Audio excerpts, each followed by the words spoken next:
frères et sœurs du Burkina Faso, et vous, enfants de toute l'Afrique, écoutez ma voix.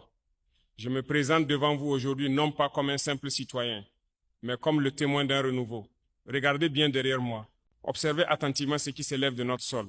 Ce n'est pas seulement une structure de béton, de fer et de verre. Ce n'est pas simplement un bâtiment ou un hôtel. Non, mes frères et sœurs, ce que vous voyez là, c'est l'incarnation vivante de notre dignité retrouvée. C'est le symbole d'une nation qui a choisi de ne plus s'agenouiller devant personne.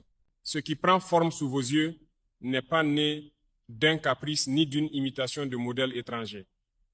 Il est né de nos propres mains, de notre imagination et de notre courage. On a longtemps répété que nos terres n'étaient que poussière et pauvreté. On a dit que l'Afrique ne pouvait qu'absorber, consommer et tendre la main. Mais aujourd'hui, ici même, nous renversons ce mensonge. À partir de ce que d'autres ont rejeté, à partir de pneus usés, de morceaux de métal abandonnés, nous avons créé un édifice qui touche le ciel. Là où ils voyaient des déchets, nous avons vu une ressource. Là où ils voyaient des ruines, nous avons trouvé une force. Chaque pneu intégré dans ces murs raconte une histoire. C'est une leçon de résilience et une preuve de notre créativité. On nous a envoyé des restes, des choses inutiles, mais nous avons transformé cela en richesse, en pouvoir, en fierté. Cette tour n'est pas de l'architecture ordinaire. Elle est une déclaration au monde entier. L'Afrique ne se contente plus de survivre. Elle innove, elle invente, elle construit, elle dirige. Écoutez bien, mes frères et sœurs. Ce bruit que vous entendez, ce grondement qui traverse le sol sous vos pieds, ce n'est pas seulement celui des machines et des grues. C'est le bruit d'un continent qui se réveille. C'est le battement du cœur d'une nation qui a décidé de croire en elle-même. Pendant des générations, on a brandi des drapeaux étrangers sur notre sol. On a vu défiler des armées, des banques, des sourires, des façades qui cachaient en vérité des chaînes. Ils ont emporté notre or, notre coton, nos richesses, et ils ont tenté de nous voler aussi notre dignité. Mais regardez autour de vous aujourd'hui. Regardez ces ouvriers, ces mains calleuses, ces visages concentrés. Ce sont les nôtres. Ce sont des Burkinabés, des Africains. Ce sont eux qui bâtissent notre avenir, non pas pour enrichir d'autres, mais pour élever leur peuple. Aucun maître étranger ne dicte ce projet. Aucun banquier venu d'ailleurs ne détient ce rêve.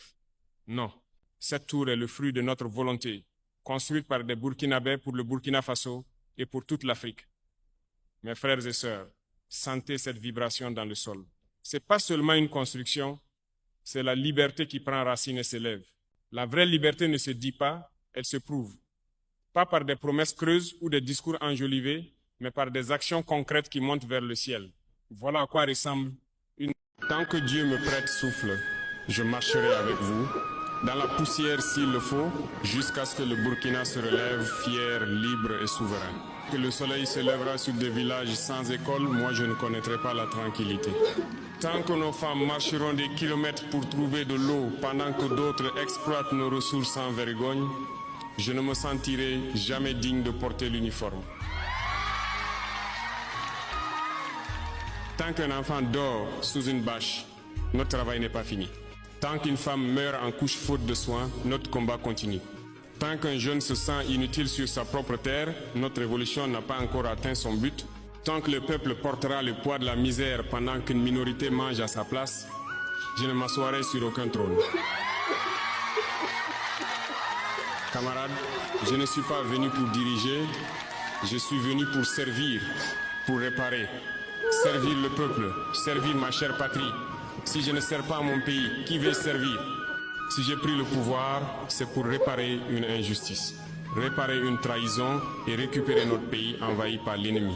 2030, c'est l'étape que nous avons choisie. Ce n'est pas un rêve flou, c'est une marche précise, avec des objectifs concrets. Pour que, pas à pas, nous changions du mieux qu'on peut la vie des Burkinabés, dans les villes, dans les campagnes, dans les zones libérées, comme dans celles qui tiennent encore sous la menace. Ce que nous voulons, c'est simple.